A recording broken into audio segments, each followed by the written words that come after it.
Welcome students, मैं आयुष तिवारी, आपका maths teacher. आज हम लोग स्टार्ट करेंगे वैदिक मैथ्स। ठीक है, वैदिक मैथ्स का यूज क्या होता है, हम लोग क्यों वैदिक मैथ्स पढ़ते हैं? किसी भी कैलकुलेशन को फास्ट करने के लिए, अपने कंसंट्रेशन को बढ़ाने के लिए और कॉम्पिटिटिव एग्जाम्स या एकेडमिक्स में अच्छे से अच्छा स्कोर करने के लिए वैदिक मैथ्स बहुत यूजफुल है। आप ओलंपियाड्स की प्रिपरेशन करते हैं, वैदिक मैथ्स आपको यूजफुल होगी। क्यों? क्योंकि इसके थ्रू आपके कैलकुलेशन इतने फास्ट हो जाते हैं कि आप लिमिटेड टाइम के अंदर maximum to maximum questions attempt कर सकते हैं। आप आगे चल के कॉम्पिटिटिव एग्जाम्स की प्रिपरेशन करते हैं, वैदिक मैथ्स का यूज होगा। गवर्नमेंट एग्जाम्स की प्रिपरेशन करते हैं, वैदिक मैथ्स का यूज होगा। ठीक है, जो ट्रिक्स यहाँ पे सिखाई जाएंगी। कैट की प्रिपरेशन करते हैं, वैदिक मैथ्स का यूज होगा। मीन्स अगर ये स्किल हमारे अंदर डेवलप हो जाती है अभी से, तो लाइफ में आने वाले टाइम में आप कितने भी एग्जाम्स में पार्टिसिपेट करेंगे, आपके लिए बहुत यूजफुल होने वाली है। ठीक है, तो चलिए आज हम देखते हैं वैदिक मैथ्स के कुछ एग्जांपल्स। क्लियर? सबसे पहले हम देखेंगे 2 डिजिट स्क्वायर्स। ऐसे नंबर जो 2 डिजिट नंबर्स हैं, उनके स्क्वायर हम कैसे कैलकुलेट कर सकते हैं वैदिक मैथ्स के हेल्प से इजिली, वो हम लोग देखते हैं। इसको मैंने 3 पार्ट्स में डिवाइड किया है। एक तो एंडिंग विद 1, यानी कि ऐसे नंबर्स जिनके यूनिट प्लेस पे 1 आता है। सेकेंड, एंडिंग विद 5, मीन्स ऐसे नंबर्स जिनके यूनिट प्लेस पे 5 आता है। And third, general method. ये मेथड सभी 2 डिजिट नंबर्स पे अप्लाई होगा, चाहे एंड में 1 आए, यूनिट प्लेस पे 5 आए, या कोई भी डिजिट आए, उस पे ये मेथड अप्लाई होगा। एंड ये दोनों स्पेशल केसेस हैं। ठीक है, तो सबसे पहले हम देखते हैं एंडिंग विद 1। एंडिंग विद 1 वाले में हम देखते हैं, सपोज 11 स्क्वायर। 11 स्क्वायर का मतलब क्या हुआ? 11 इंटू 11 121। मैक्सिमम लोगों को याद होगा इसकी वैल्यू। ठीक है, बट हम इसको वैदिक मैथ्स के थ्रू देखते हैं। इसमें क्या करना है, ऐसा नंबर जिसके यूनिट प्लेस पे 1 हो, ऐसा कोई भी 2 डिजिट नंबर जिसके यूनिट प्लेस पे 1 हो, उसका स्क्वायर फाइंड आउट करने के लिए सबसे पहले तो यूनिट प्लेस पे 1 लिख देंगे। ठीक है, फिर जो सेकेंड डिजिट आपकी बची है, जो सेकेंड डिजिट बची है, सबसे पहले उसका डबल। डबल मतलब मल्टीप्लाइड बाई 2। तो 1 इंटू 2 क्या होगा? 2। एंड आफ्टर दैट उस रिमेनिंग डिजिट का स्क्वायर, यानी कि 1 स्क्वायर। तो 1 स्क्वायर क्या हो गया? 1। अब देखिए 121 हम सबको पता था, और इस ट्रिक से भी 121 आया ना आंसर। हम लोग और डिजिट्स पे इसको अप्लाई करके देखते हैं। लाइक हम लोग 21 का स्क्वायर देखते हैं। 21 का square, then it will be, unit place पे 1 रखना है ना, तो यूनिट प्लेस पे 1 रख देंगे। आफ्टर दैट जो रिमेनिंग डिजिट है, रिमेनिंग डिजिट यहां पे कौन सी है? 2। तो पहले इसका डबल, यानी कि 4। आफ्टर दैट इसका square, 2 square 4। So this will be square of 21, that is 441। आप देखिए कितना इजिली हो जा रहा है, कोई कैलकुलेशन है, पेन और पेपर उठाने की भी नीड नहीं आपको। आप वर्बल इसका, ओरली इसका वैल्यू फाइंड आउट कर सकते हैं। ठीक है, हम लोग एक क्वेश्चन और देखते हैं। 41 का स्क्वायर जब हम करेंगे, यूनिट प्लेस पे 1 आएगा। क्लियर? अब यूनिट प्लेस के बाद क्या करते हैं, इस रिमेनिंग डिजिट का डबल, यानी कि 4 2 जा 8। एंड आफ्टर दैट जो रिमेनिंग डिजिट है उसका स्क्वायर, दैट इज 16। क्लियर?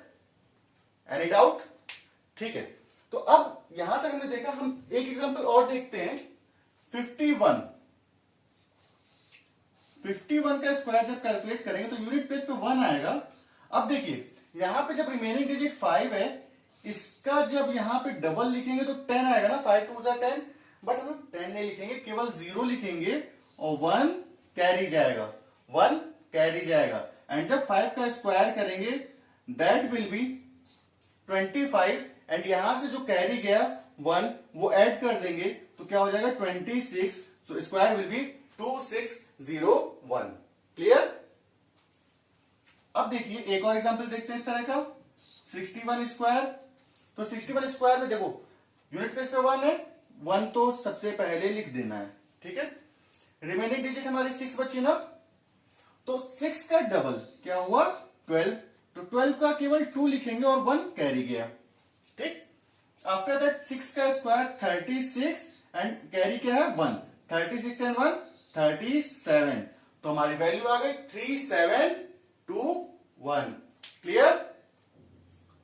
तो अब आप खुद देख सकते हैं कि कितना easily without pen and paper. For example 71 का स्क्वायर अगर हम बोले यूनिट प्लेस पे 1, 7 2 14, 4 लिखेंगे, 1 कैरी, 7 7 49, 1 ऐड करेंगे 50 करके देखते हैं।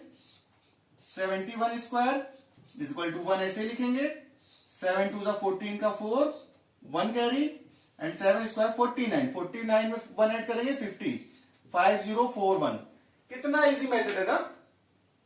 तो इस तरह से वैदिक मैथ्स का यूज हम लोग बहुत सी ट्रिक्स और बहुत से मेथड्स में कर सकते हैं और उसके थ्रू हमारा कैलकुलेशन बहुत इजी हो सकता है। ठीक है, जो क्वेश्चन पेपर आप 3 आवर्स में एग्जाम में सॉल्व करते हैं, अगर आप इन कैलकुलेशंस का यूज करते हैं तो आप अप्रोक्सीमेटली 30 मिनट्स का मार्जिन क्रिएट कर सकते हैं। ठीक है, अब हम लोग नेक्स्ट मेथड पढ़ते हैं।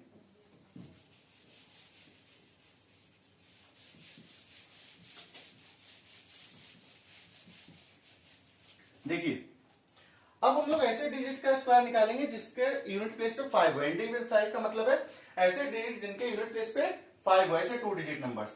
तो देखिए, सपोज 15 स्क्वायर अगर करेंगे तो इसका सबसे सिंपल तरीका है, अगर एंड डिजिट पे 5 है तो सबसे पहले 5 का स्क्वायर यानी कि 25, ये ऐसे लिख दीजिए। ठीक है, और रिमेनिंग डिजिट जो है, रिमेनिंग डिजिट जो भी है 1 है, इसमें एक डिजिट ऐड करके मल्टीप्लाई कर दीजिए, यानी कि 1 और 1 के बाद क्या आता है 2, तो 2 इंटू 1 दैट विल बी 2। ये हो गया 15 स्क्वायर। ठीक है, एक और एग्जांपल देखते हैं।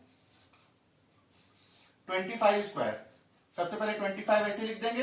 अब यहां पे रिमेनिंग डिजिट 2 है, 2 के बाद क्या आता है 3, तो 2 इंटू 3 क्या हो गया 6।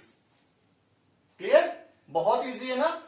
35 स्क्वायर, ऐसे आपको कैलकुलेट करने में टाइम लगेगा, बट अब क्या है 25 एंड 3 के बाद क्या आता है, रिमेनिंग डिजिट 3 है, 3 के बाद क्या आता है 4, तो 3 4 12। क्लियर? 45 स्क्वायर, 5 स्क्वायर 25 एंड 4 के बाद क्या आता है 5, 4 5 20। क्लियर? 55 स्क्वायर, 5 स्क्वायर 25 ऐसे लिखा एंड 5 के बाद क्या आता है 6, 5 6 30। 65 स्क्वायर, 25 ऐसे लिखा एंड 6 के बाद क्या आता है 7, 6 7 42।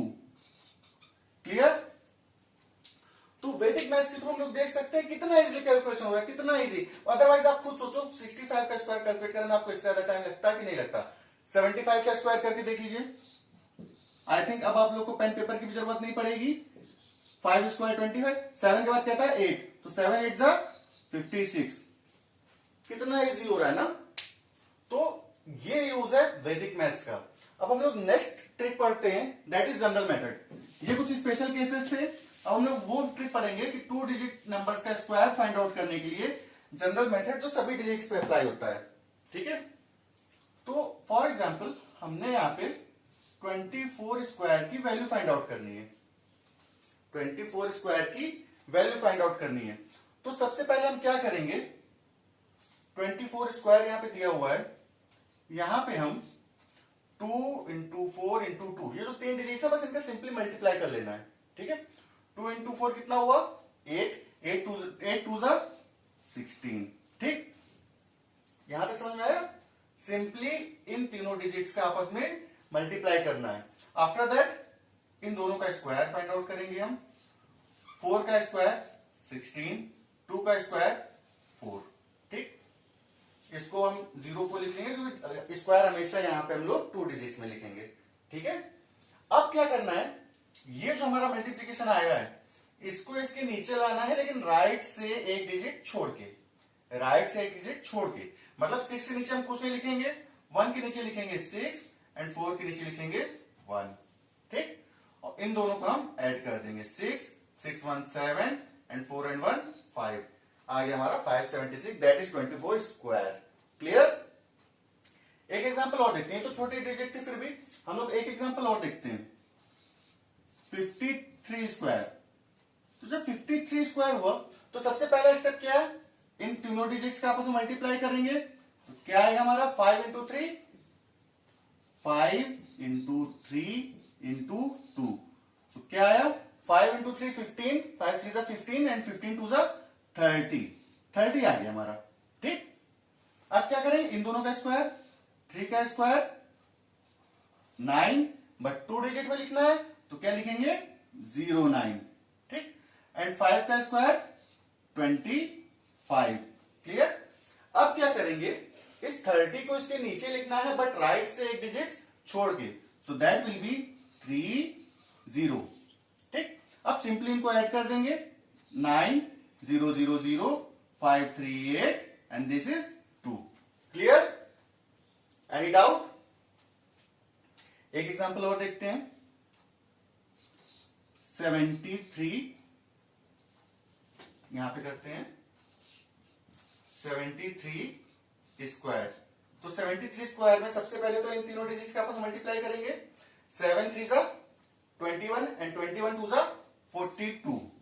ठीक, अब यहां पे 3 का स्क्वायर किया 09, 7 का स्क्वायर किया 49।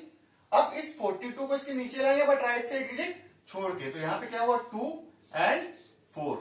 जब ऐड करेंगे तो क्या होगा 9 2 9 एंड 4 13 का 3 1 कैरी 4 एंड 1 5 5 3 2 9। ये हमारा आंसर आ गया। ठीक है, तो बेसिकली आज हमने इतनी छोटी सी क्लास में 3 चीजें सीखी। 2 डिजिट का स्क्वायर फाइंड आउट करना, 2 डिजिट नंबर्स का, सबसे पहले ending with 1, ending with 5 and general method. आपको सिर्फ और सिर्फ इसकी प्रैक्टिस करनी है और ज्यादा से ज्यादा जितनी ज्यादा प्रैक्टिस करेंगे उतना ज्यादा परफेक्ट बनते जाएंगे कैलकुलेशंस में। मुझे आज सिर्फ इतना दिखाना था आप लोग को कि इसका क्या यूज है और आपके कैलकुलेशंस में कितना डिफरेंस आ सकता है। आई थिंक ये क्लास शुरू होने के पहले और ये क्लास शुरू होने के बाद आप लोगों में डिफरेंस आया होगा। अगर आप लोग को वैदिक मैथ्स पहले से आप लोग इससे अवेयर नहीं थे, 65 का स्क्वायर फाइंड आउट करने में आप पहले पेन पेपर का यूज काफी मेहनत करते, बट अब आप ओरली कर सकते हैं। That is 4 2 2 5। Clear, any doubt. Thank you class. वैदिक मैथ्स को और ज्यादा अच्छे से जानने के लिए और ज्यादा पढ़ने के लिए ज्वाइन करिए वैदिक मैथ्स बाय एग्जाम एक्सपर्ट।